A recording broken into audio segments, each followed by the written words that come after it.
کارپوهان وایي د سولې د هڅو زیاتېدا، طالب بندیانو ازادۍ او بین الافغاني خبرو پیل ته د هیلو را پیدا کېدا سره هم مهالي د وسلوالو طالبانو بریدونه د ټولو بشري، اسلامي او افغاني اصولو خلاف دي. د راپورونو له مخې وسلوالو طالبانو پرون د کندهار د شاولي کوټ ولسوالۍ پر ودانۍ او نن د میدان وردګو ولایت پر یوې امنیتي پوستې موټر بم بریدونه وکړل او همداراز د هیواد په یو شمېر نورو ولایتونو کې هم د یادو وسلوالو لخوا بریدونه شوي. د کارپوهانو په نظر د حکومت له لوري له 4,000 زیاتو طالب بندیانو خوشي کولو، د تعرضي عملیاتونو کمښت او د سولې د هڅو زیاتوالی سولې ته د دوی اراده ښيي. خو د طالب وسلوالو بریدونه به د بین الافغاني خبرو کې خنډ او ځنډ رامنځته کړي. دوی وایي وسلوال طالبان د افغان ملت احساساتو ته درناوی وکړي او د سولې د خبرو د پیل په درشل کې د نرمښت خپل کړي. طالبان وخت په وخت د سولې په پروسه کې خنډونه راولاړوي او دوی ډیر کله هر وخت د سولې پروسې دپاره د بین الافغاني مذاکراتو په وړاندې نوي شرطونه او نوي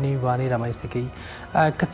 لکه څرنګه چې هم د بندیانو موضوع د طالبانو یو عمده شرط و، هغه هم د حل کېدو په طرف روانه ده، خو بیا هم د خشونت کموالی نه تر سترګو کېږي او طالبانو په افغانستان په مختلفو سیمو کې لا هم جګړې ته دوام ورکړی. ولسمشر محمد اشرف غني هم وړمه ورځ په افغانستان کې د سولې په اړه د سیمه ییزې اجماع د پیاوړتیا غونډې ته په پرانیستونکې وینا کې وویل چې په دې وروستیو کې د طالبانو بریدونه زیات شوي او که طالبان جګړه روانه وساتي د سولې هلې ځلې له جدي ستونزو سره مخامخېږي. تېره اونۍ ملګرو ملتونو او اروپایي ټولنې هم له وسلوالو طالبانو څخه غوښتي وو چې د سولې هڅو د بریالي کېدا لپاره د تاوتریخوالی کم کړي او تازه استرالیا او کاناډا هم د طالبانو روان تاوتریخوالی غندلې دی. د دغو هیوادونو لخوا په یوه ګډه خپره شوې خبرپاڼه کې راغلي چې دغه تاوتریخوالی د سولې لپاره د افغانانو هیلهمندي له ګواښ سره مخ کړې ده. د ملي امنیت شورا تېره اونۍ ویلي وو چې د روانې جولای میاشت تر نیمایي به د افغان حکومت او وسلوالو طالبانو ترمنځ مذاکرات پیل شي. خو د کارپوهانو په نظر که تاوتریخوالی کم نشي نو د بین الافغاني مذاکراتو پیل به هم